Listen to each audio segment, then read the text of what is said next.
Welcome to another episode of Blueprints to Punch List podcast. Got my co-host Ken here today. Ken. Dave. I'm doing, man. I'm doing. I'm glad this weather's kind of made a turn and it's not freezing cold. Yes, end of February, middle of February in Florida, and we're in the 70s today. So we'll take that.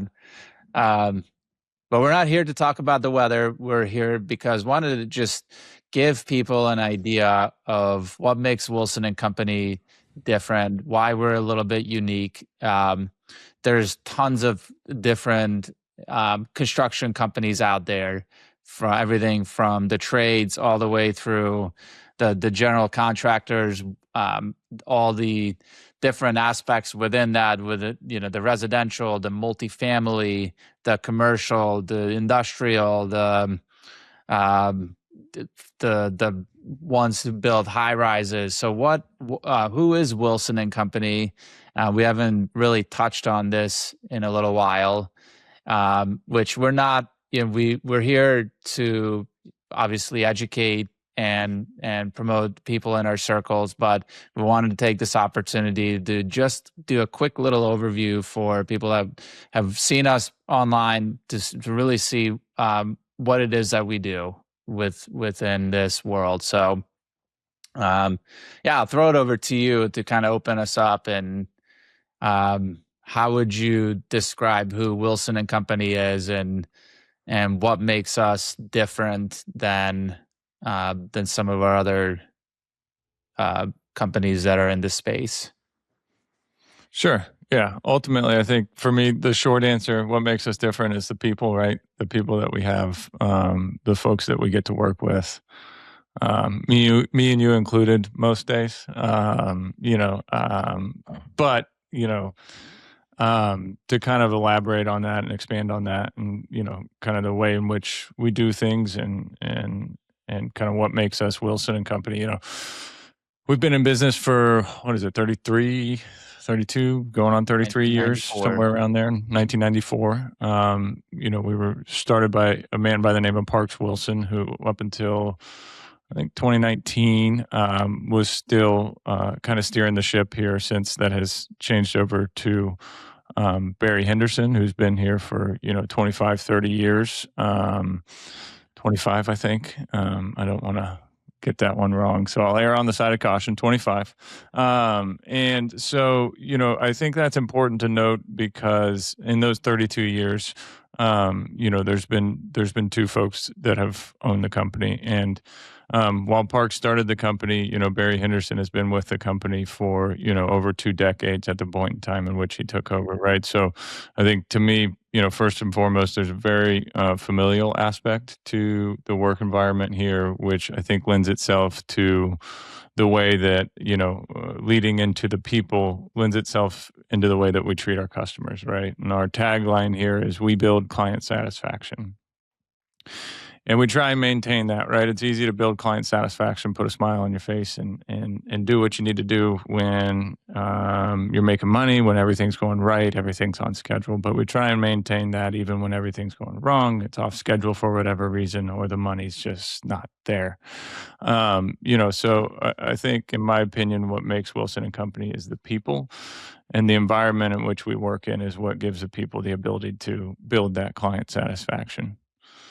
From a structural perspective, we're considered a small, medium-sized general contractor, although we service a large area, right? We work across the United States, and we service large, Fortune 500 companies.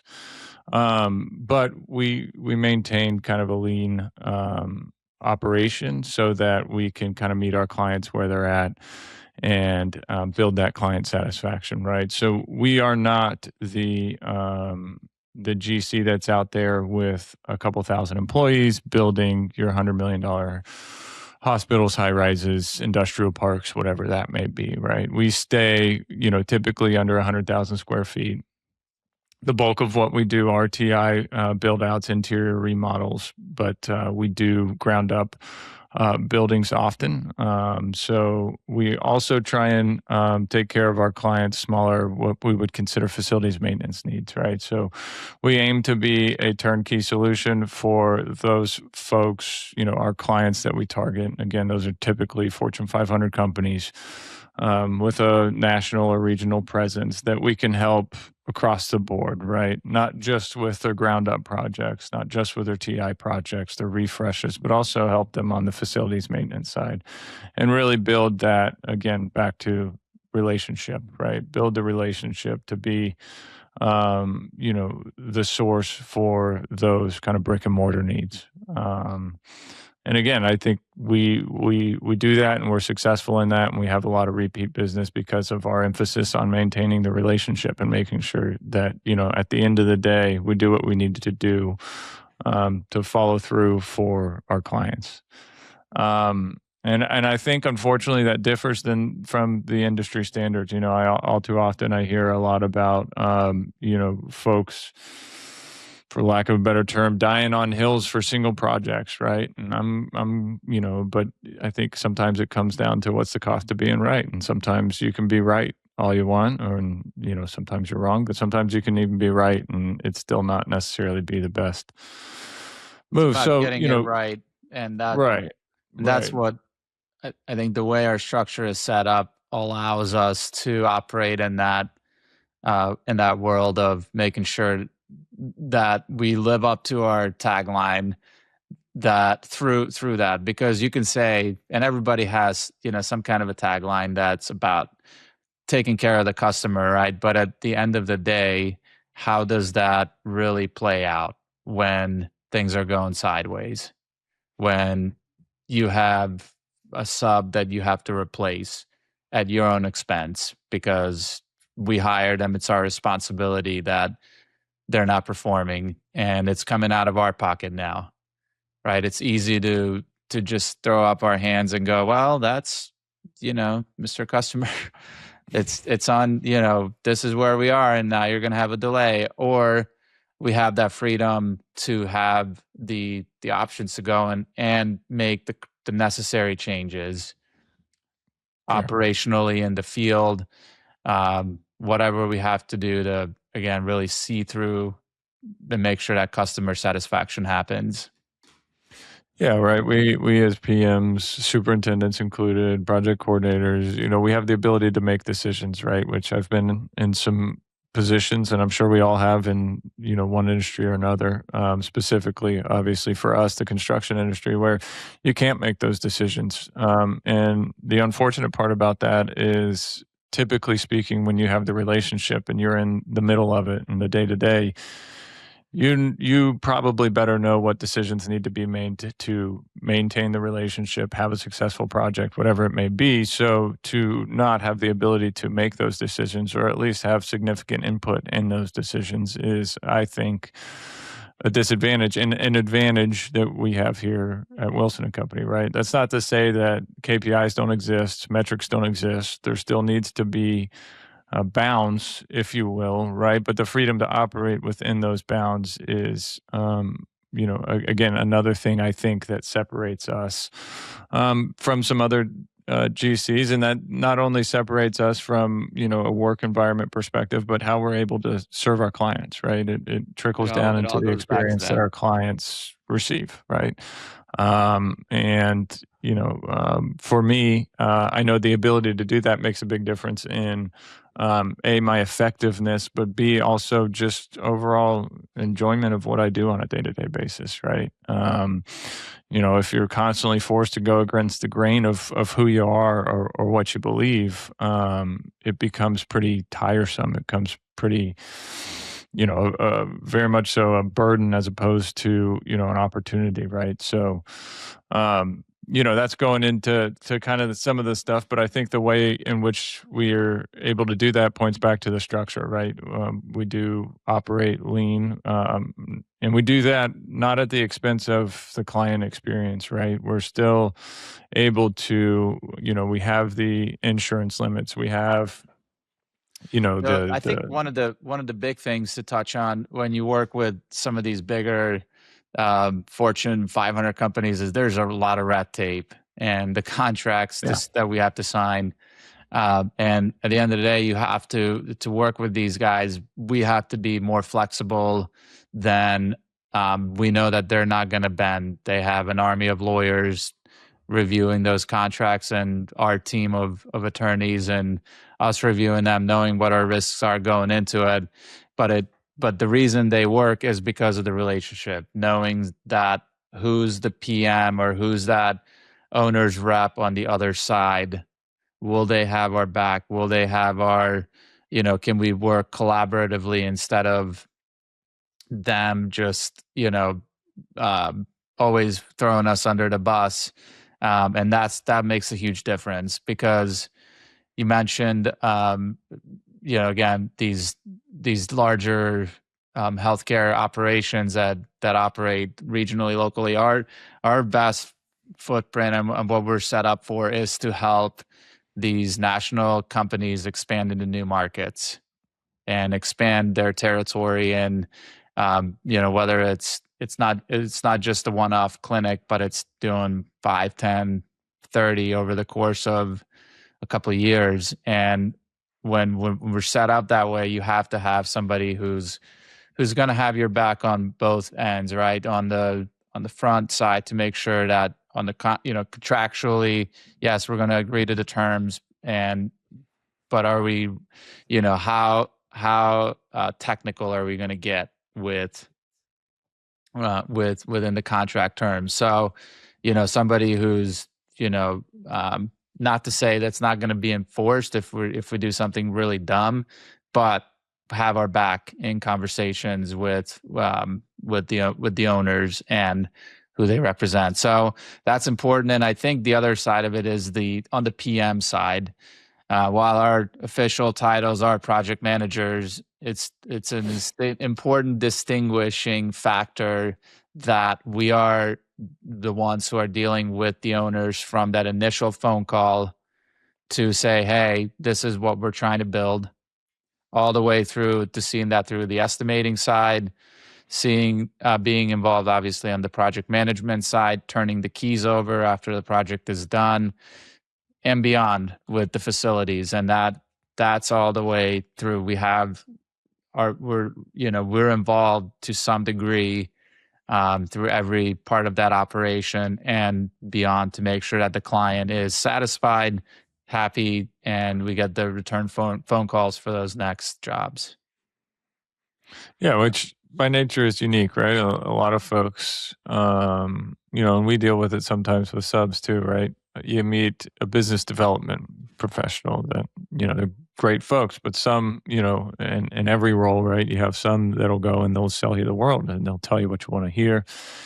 And then you get to a point of execution and it's like everything changes, right? And so for us, at least the goal in that is to say, hey, the same person that you start the conversation with is going to be the same person you execute the project with and walk through this process with, right? So in turn, just by nature, that makes us more mindful of what we sign up for, what we promise, what we say we can deliver, right? Because we're going to have to be the ones to deliver it. And that doesn't happen without a strong team, without a lot of other people involved.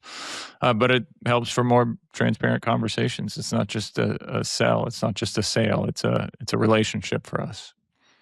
Yeah, and one other thing that we like to say is that you have that big GC feel without the big GC budget, because we do run lean. Our general conditions tend to run on the leaner side.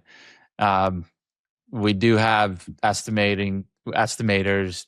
We do have a full accounting team who backs us on the financial side. We have a full project coordinator, several project coordinators who help the PMs run these projects, and then great supervision and superintendents all the way through. So having that in place and having this company where we're, understand that people have kids and life happens, and being willing to be flexible with our schedules. It's about getting the results and not watching if somebody clocks in on on time every single day, as opposed to let's make sure that the results are happening. And I think that's when you say people, it's from top down, from Barry all the way down through the organization and everybody in the company going in unison and marching to that same beat. And because we're set up uniquely in that sense, we do have a vested interest that even though we're different clients and different people that we're dealing with, we have that vested interest to make sure everybody succeeds as a whole. And that's one of the things that I love most about Wilson is that at any given point, I can call up any of the PMs, any of the superintendents, and they're willing to step up and help and answer questions. And so that's a huge part of what makes it a little bit unique. Yeah. Yeah. And I mean, that's what gives us the ability to operate at speed, right? Execute quickly, give the large GC experience from a paperwork perspective, an accounting perspective, a process perspective, right? And also be able to, provide the customer service, provide the speed that, you may more often get with a smaller shop, a smaller operation, right? So, and I think, an important piece to note and why we're able to do that is, we don't only take that approach with clients, right? We take that approach with subcontractors as well, right? It's easy to be like, get them what they need when they're the ones paying you, right? What about when you're the one paying them? How well do you treat those folks, right? And I think our emphasis on treating subcontractors, because look, at the end of the day, none of these, me and Dave could be here. We could have the client, we could have the project, we could have the architect, the engineer, the plans. They could be approved, they could be ready to go, but none of it happens without the subcontractors, right? So I think a lot of times that gets forgotten in this process, this business, right? Oh, there's always another one. There's always another one. But the piece that is missing with that mindset, right, is the relationship. And I think a lot of what we're able to do is because we do put a high emphasis on the relationship with subs. We take care of them. We make sure that we keep them moving, right? And whether that be from a financial perspective or a resource perspective, whatever it may be, we're here to help them as much as they're here to help us, right? And it's a collective effort to get to the finish line. And I think fostering those relationships and paying attention to those relationships with subs are certainly what gives us the ability to do a lot of what we do, right? Take a phone call on a Friday at 4 p.m., an emergency across town, right? And be able to get somebody there by 4:45, right? Not always, but, if it's not that day, it's the next, right? And our ability to do that solely lies in the willingness of the people we work with, the subcontractors, the vendors. Yeah, it's a full circle. So I love it. Hopefully that, we were able to shine a little bit of light into who we are, what we do, how we operate. And Ken, anything else that we missed or you want to take us out? Yeah, I think a lot, we do commercial work. It's but honestly, that's not what makes us different. There's a lot of GCs out there that do that. In my opinion, what makes us different is the people, and the structure of the company is why we're able to do that. And I think the way we treat people and the relationships we build are paramount to our success. So, and everybody else's for that nature, right? That we get to work with. Yeah, absolutely. Well, thank you for joining us on another episode of Blueprints to Punch List. Give us a like, a follow, a share it with somebody who may be looking for a contractor for their next project. Otherwise, hit us up on LinkedIn, and we'll see you on the next episode.